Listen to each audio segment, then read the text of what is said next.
Let's pray. Heavenly Father, keep us connected to you in Jesus' name. Amen. I am the vine, you are the branches. Most of us know this. If nothing else, we know the song, I am the vine and you are the branches. Yeah, and we do our hand motions. The meaning is very clear. If we get disconnected from Jesus, we die. Except in Hawaii, where we can snap something off of certain plants, stick them in the ground, and they grow quite well. I mean, doesn't this totally mess with Jesus' theology? Maybe not. Hold on. My dad worked construction, and most of his jobs, by the way, were out of state. He would be gone for 2 to 3 weeks at a time, come home for a few days, and then head back out on the road. I never knew anything different, but that doesn't mean that I understood it. When I was little, each time he came home, I assumed he was here to stay. I mean, no matter how many times he had come and gone, this time he was going to stay. He wasn't going to leave again. And then when it came time for him to jump into the cab of his big truck and drive away, my sister and I would stand there, crying and waving. Phone calls cost a lot, but we would get one if he was gone on a special occasion, like a birthday or something. And by the way, if he was gone an exceptionally long time, he would actually record a message on reel-to-reel audio tapes and mail it to us, and we would get to listen to it. The thing I remember most is my sister and I begging him not to leave. And he would always promise that he would be back. But that's not the same as not leaving. So I need to go back a few verses, which are out of order in our lectionary because they are about the coming of the Holy Spirit, which we're going to celebrate in a few weeks at Pentecost. But these verses are necessary to help us understand today's text. Jesus had been telling his disciples he's going to die. Then 3 days later, he's going to rise again. And then after that, he's going to go back to heaven.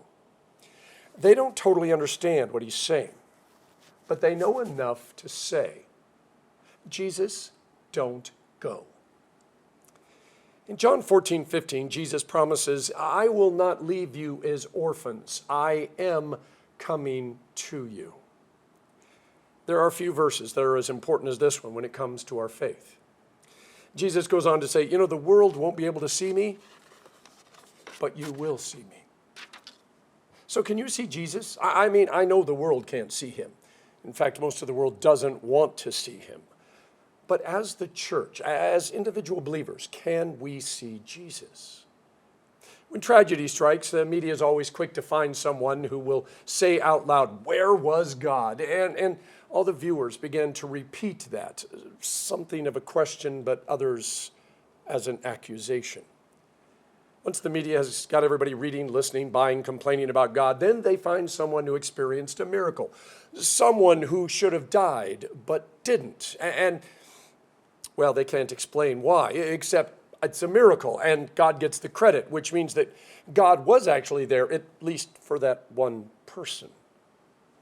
So Jesus rose from the dead on the first Easter, and then he showed up at least 10 different times over the next 40 days, after which he gathered them together on the Mount of Olives, he blessed them, and then he rose up into the sky until he was hidden by the clouds. Very little dialogue is recorded, and we don't know exactly how long they were up there on that hill or all the things they discussed while they were walking up there. But one thing we know, some of them begged Jesus not to go. Mary, probably a little clingy, hanging on to him. There are a few things worse than having someone you love, someone who is your world, someone who you hang on every word, leave you, especially if you aren't sure if you'll ever see them again. And them promising to come back is not the same as them not leaving in the first place. For those of you who are older, you know what it's like leaving your mom, your dad, your grandparents, an aunt or uncle, someone who you love with all of your heart, and knowing that it may be the last time you see them on this earth. If you live far away and you can't just pop by whenever you feel like, there is this stabbing pain in the soul that causes tears to flow, and which is why you are hoping that it is raining so that you do not cause undue stress on the one you love, the one who you may never see on this side of heaven again. So when Jesus says, I will not leave you as orphans, it's actually a strange statement for several reasons. Number one, he He's our brother, not our father. And we wouldn't be alone. I mean, St. Paul tells us that Jesus was seen by 500 people at the same time, which means the church is well on its way to growing. But if we dig a little deeper into the scriptures, we find a common theme. See, in Jesus' day, orphans and widows that did not have family to protect and guide them and provide for them were extremely vulnerable because they didn't have anyone to advocate for them. Over and over in the Old Testament, God tells his church it is their responsibility, their calling, to provide for those who cannot provide for themselves and who have no family to provide for them. St. Paul in the New Testament says when someone does not provide for a family member in need, they have denied the faith and they're actually worse than an unbeliever. God takes this very seriously. Around 700 BC, when God is trying to get the rebellious Jews turned around, he tells the prophet Isaiah that the people need to learn to do what is right, seek justice, defend the oppressed, take up the cause of the fatherless, and plead the case of the widow. Interesting correlation between faith and deeds. Now, these are not things they do to be saved. These are things that they do so that they know they are saved. In other words, it's a response to the salvation that's already theirs in Jesus. So when Jesus tells his disciples, I'm not going to leave you as orphans, I am coming to you, and then promises the Holy Spirit, he's reminding them of their impending vulnerability because he will not be around physically to fix all the things that they're going to break, and they're going to break a lot of things. In reminding them that they are not, nor will they ever be alone, he is assuring them that even when they break things, he will still be with them. In other words, our salvation is not conditional upon us not breaking anything. Now, there's a lesson here. Without our big brother here to protect and defend us, the world is going to attack and persecute us. It's just what they do. And because they cannot see Jesus, they are going to take out all of their pain and suffering and angst out on us. Which is why Jesus tells us that we can repeat, we are not orphans. We are not alone, over and over to ourselves. Oh, and when we break things, relationships, lives, ourselves, we can also repeat, we are not orphans. We are not ever alone. But do we always believe what we're saying? So I've been a pastor for about 3 or 4 years, which means I still thought I knew everything.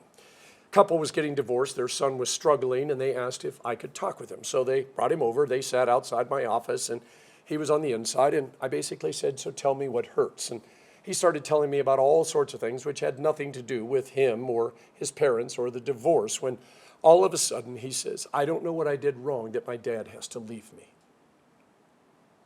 Now, if you didn't know it, pastors have 2 primary classes on counseling at the seminary. That's 3 hours a week for 10 hours times 2, so a total of 60 contact hours with a professor. And most of that, by the way, is reserved for questions, exams, and quizzes. I immediately told the kid his dad was not mad at him. And the kid said, then why is he leaving me? So how would you answer that? 10-year-old kid, his parents are divorcing. He assumes it's his fault. He did something that made his dad so mad, his dad has to leave. And no matter how many times his mom, his dad, or anybody else told him that that wasn't true, he would not and could not accept it. So why did Jesus leave? Did we do something wrong? I am the vine, you are the branches. Apart from me, you can do nothing. Now, that's great, Jesus, except you're leaving. So how is this going to work? Because you just said, without you, we can do nothing. So do you see the problem here? Have you ever tried to do something without Jesus? I mean, it's a silly question. I try to do stuff without Jesus all the time.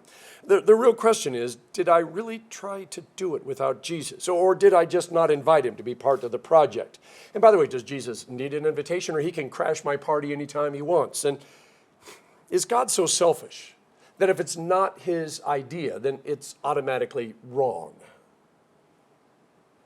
There is a church near the old Love's Bakery that has a big sign on it that says, Jesus coming soon. When I'm on the mainland, it's quite often where I'll be driving around and I will see a sign that says, Jesus saves. For a reason I don't know, when I see such signs, I'm a little embarrassed. Maybe because the Jesus coming soon sign has been up for almost 100 years. So coming soon seems to be taking a lot longer than I thought it would. And when I see Jesus saves, it is such an open statement. I mean, what does Jesus save and why does he save it? I mean, theologically, I know all the answers. but I wonder about people that weren't raised in the church. See, such statements are personal. Almost like when you see someone who carved "Jimmy loves Stephanie" in a tree, or in the old days when someone would write, "Susie, will you marry me?" using white coral on the black lava rock as you drove from the Waikoloa to the airport. See, I know that I am saved. And so when I see the statement, "Jesus saves," I know that Jesus saved me, and that I can just get back to my life now because it's an established fact. But what if I doubt that Jesus saved me, or if I have no idea if Jesus saved me, or I don't even know who Jesus is? I'm not sure if I saw those signs that I would go to where the sign was and knock on the door and ask them to explain it to me.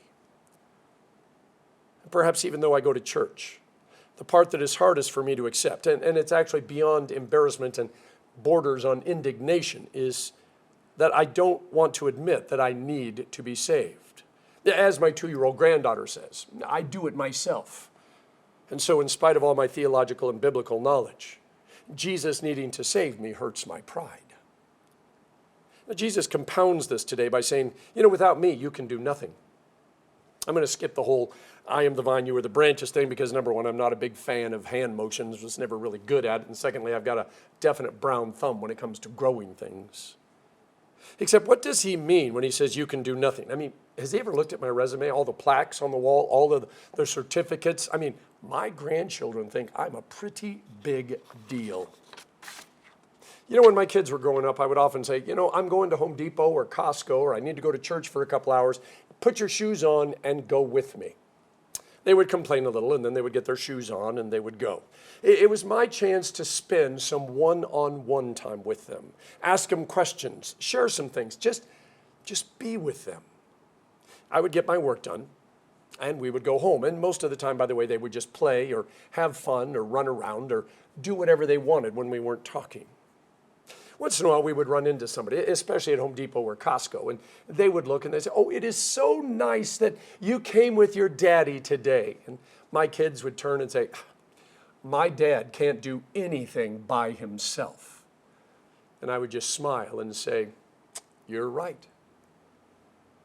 When I have work to do, there is nothing better than having someone along for the ride. Even if they don't do anything, it's still great to have them there. And by the way, if they want to claim the credit, I'm more than willing to give it to them. See, what matters is getting the work done, not who gets the credit. Maybe we should keep track of our stories, who we are and what we've done and why we did it and who we met along the way. Not to prove how important and wonderful we are, but to start to look for a pattern that might suggest that God has been using us to get his work done, inviting us to put our shoes on and go for a ride. The meetings, decisions, classes, phone calls, emails, texts, waiting, watching that make up our days. There are moments and events that we are so proud of because we did something, and we did it ourselves. Or did we? By the way, this isn't about taking away any credit or making little of what we did. It's about realizing that there is a bigger picture and to realize God is using us to change the world, which, by the way, is both scary and amazing at the same time. It also opens the doors to all the times we did something and nothing seemed to come of it. And we watched and nothing happened, and so we went on our way and began to do something else. Never realizing that after we left, the seed we planted, the stalk we stuck in the ground sprung up and began to grow. See, when I snap off a part of a Star of India or tea leaf or pohina hina and stick it in the ground, it begins to grow, and I don't need any green thumb. It, to be honest, just grows in spite of me. And here's something I learned. It's still part of the original plant. You see, it doesn't change just because I snapped it off and stuck it in the ground. It is still part of that, because if we got a DNA test done on it, it would show that it's part of that plant, even though it's now disconnected. It's connected in everything that matters. You see, God wants his creative, loving presence and power to be reflected into this world through us. Sometimes he gets the credit and sometimes he doesn't, because the world can't see him. And maybe we realize he was working in and through us.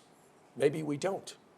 But truth is, even when you don't know it or accept it, God is always at work in and through us. And by the way, anything we do I did it myself, I think if we did a DNA check, we discover that most of the good things we do, in fact, all of the good things we do, would relate right back to God. Maybe we can't do anything of eternal value without him, but with him, nothing is impossible. And that's what he's trying to remind us of, and that he continues to work in and through us even when we think we're out on our own doing it ourselves. I know it sounds like Jesus is being mean, condescending even, but the truth is he's just inviting us to be part of God's work and make an eternal difference in the lives of people. So when God says, I've got to go here or there, and I'd like you to go with me, so put on your slippers and let's go, and we head off, and somebody says, oh, isn't it so nice that you came along with your Heavenly Father today? We're probably going to respond, well, he can't do anything by himself. And God, because he's God, will just wink and smile and say, ain't that the truth? And amazing things will get done, because that's what God does. In the name of the Father, and of the Son, and of the Holy Spirit. Amen.